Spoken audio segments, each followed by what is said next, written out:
Gracias, señor presidente. Señoras y señores senadores,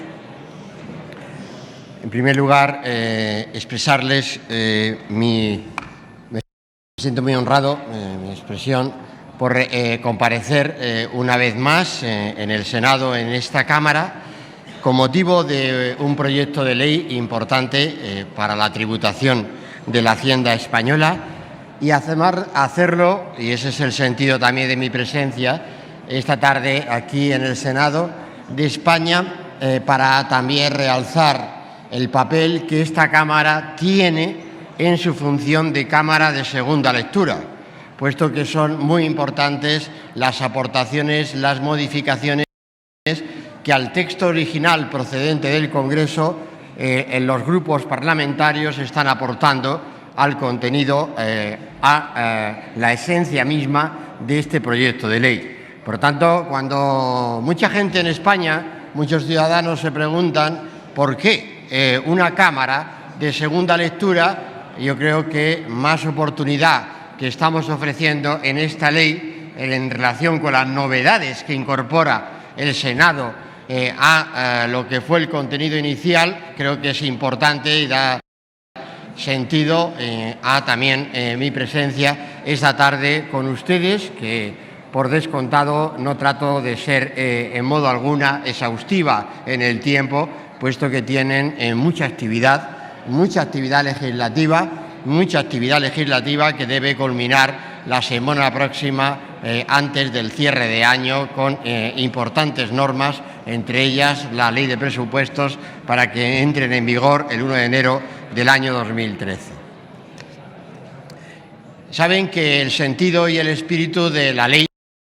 de este proyecto de medidas tributarias dirigidas, como reza su título, a la consolidación de las finanzas públicas y al impulso de la actividad económica es, como no puede ser de otra manera, y no se trata en modo alguno de disimular, puesto que no hay nada que disimular ante la opinión pública española, sino antes al contrario. Primero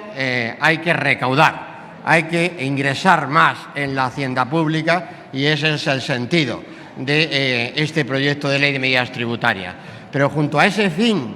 que en sí mismo es el que da sentido a la tributación, también este proyecto de ley introduce importantes novedades en materia de mejora de la equidad de nuestro sistema tributario, para hacer real los principios de nuestra Constitución, para que los sujetos pasivos, sean personas físicas o sean personas jurídicas, contribuyan al erario público en función de su capacidad económica. Por tanto, se trata de un proyecto de ley de fuerte contenido en materia de equidad tributaria. Equidad tributaria que justifica planteamientos como el nuevo régimen en la tributación de las plusvalías, por citar uno de ellos que realmente es importante en esa confusión que se ha producido en términos de lo que significa la variación del valor del patrimonio y el tratamiento fiscal, que para distinguirlo de lo que son operaciones puramente especulativas tiene que tener también una cadencia temporal en esa definición. Un tratamiento nuevo en relación con las ganancias del juego o tratamientos relativos a indemnizaciones laborales, a las que ahora me voy a referir. Las aportaciones que hace el Senado en forma de enmienda constituyen todo un cuerpo y un cuerpo doctrinal al proyecto de ley, como he dicho desde el comienzo de mi intervención. Y por lo tanto las voy a destacar por el valor que tienen. En primer lugar, se trata de la modificación de la tributación de indemnizaciones millonarias por despidos. Señoría, lo que se hace es modificar el régimen tributario de los contratos llamados blindados por parte de los directivos empresariales, que muchas veces, saltándose los principios más elementales el buen gobierno corporativo, sin informar a sus juntas generales de accionistas y sin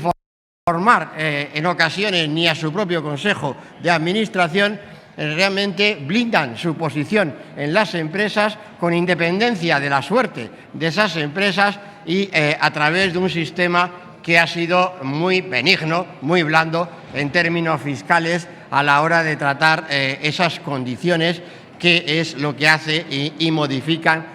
a través de las enmiendas al Senado. El incremento en la tributación de esas indemnizaciones y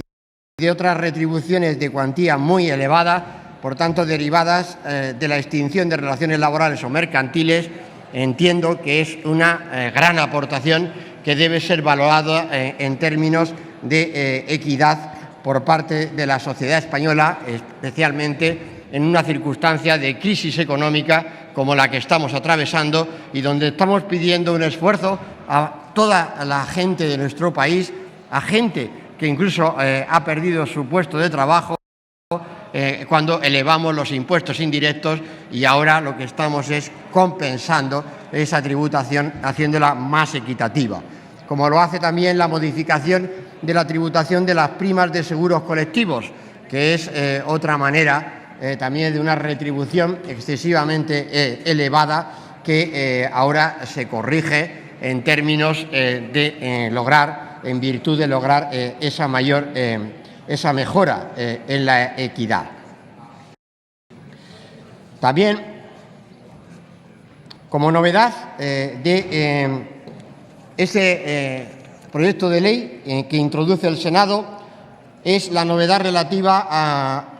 la fiscalidad especial aplicable a operaciones de reestructuración y resolución de entidades de crédito, donde se trata de que en términos de reestructuración y resolución de esas entidades de crédito haya asimilación en los tratamientos fiscales con las que se está dotando las reestructuraciones bancarias y el nacimiento del Sagref, para que esas entidades bancarias hoy ya en funcionamiento encuentren en esa equiparación fiscal un tratamiento que evite la utilización de otro tipo de ayudas públicas. Y también quiero resaltar las medidas de flexibilización y fomento del alquiler de vivienda, donde también se produce un gran avance para favorecer la puesta en valor de mercado del gran número de viviendas que hoy están cerradas en nuestro país y que tenemos que favorecer, que salgan a régimen de alquiler, como también es el traslado a lo que fue ya un contenido conocido, pero a esta ley tributaria, con el objeto de que entre en vigor el 1 de enero del año 2012 del régimen fiscal de sociedades anónimas cotizadas de inversión en el mercado inmobiliario, para favorecer la entrada también de grandes inversores internacionales en el parque inmobiliario de nuestro país, destinando ese parque inmobiliario a alquiler, ya no solo de viviendas, sino también de arrendamientos relativos a la utilización de locales comerciales, locales industriales, y favorecer la puesta en valor de mercado de los activos inmobiliarios que la reestructuración bancaria está favoreciendo y está llevando adelante. El régimen fiscal de las OCIMIS quedará en nuestro país comparable al mejor régimen que tienen hoy otros países de nuestro entorno. También es novedad el régimen fiscal de determinados contratos de arrendamiento financiero. Este es el conocido como Tax Leaks, que yo también tuve ya la oportunidad de tratarlo, de anunciarlo en esta Cámara, en el Senado, y que con el beneplácito, como ya dije en su momento, con los acuerdos de la Comisión Europea, debe favorecer a la industria en nuestro país y debe favorecer de manera muy especial a la industria naval, a la contratación de esa industria naval, de astilleros públicos y astilleros privados, y por tanto también se incorpora ese régimen para que nuestra industria y en especial nuestros astilleros puedan competir en situación normal, como lo hacen en otros países de nuestro ámbito europeo. Por tanto, se trata también de una excelente novedad que como tal tiene que ser celebrada. y es también novedoso la creación del impuesto sobre los depósitos de las entidades de crédito, que trata de evitar las distorsiones que en el mercado financiero, en el mercado bancario, produciría el que asistiéramos a una extensión de este tipo de gravamen por parte de comunidades autónomas que segmentaría el mercado bancario en nuestro país y que la propuesta que aparece aquí es la creación de ese impuesto estatal que significa una reserva del Estado en el impuesto sobre depósitos bancarios a tipo cero, pero también advierto que estamos estudiando desde el Gobierno la utilidad de que ese impuesto tenga un tipo moderado, que no sea cero, moderadamente positivo. Siempre sería muy moderado, puesto que el interés de este impuesto no es tanto recaudatorio como de ordenamiento de nuestro sector bancario para facilitar el crédito, que es el crédito bancario dirigido a promotores de actividad económica, a emprendedores que son los que nos tienen que sacar de esa crisis. Por descontado que en el seno del Consejo de Política Fiscal y Financiera hablaremos también de las compensaciones a las comunidades autónomas que hoy tienen vigente este impuesto y, por tanto, tratamos en suma de que tengamos un país ordenado también en materia tributaria, sin menoscabo alguno de la capacidad tributaria de nuestras comunidades autónomas. Y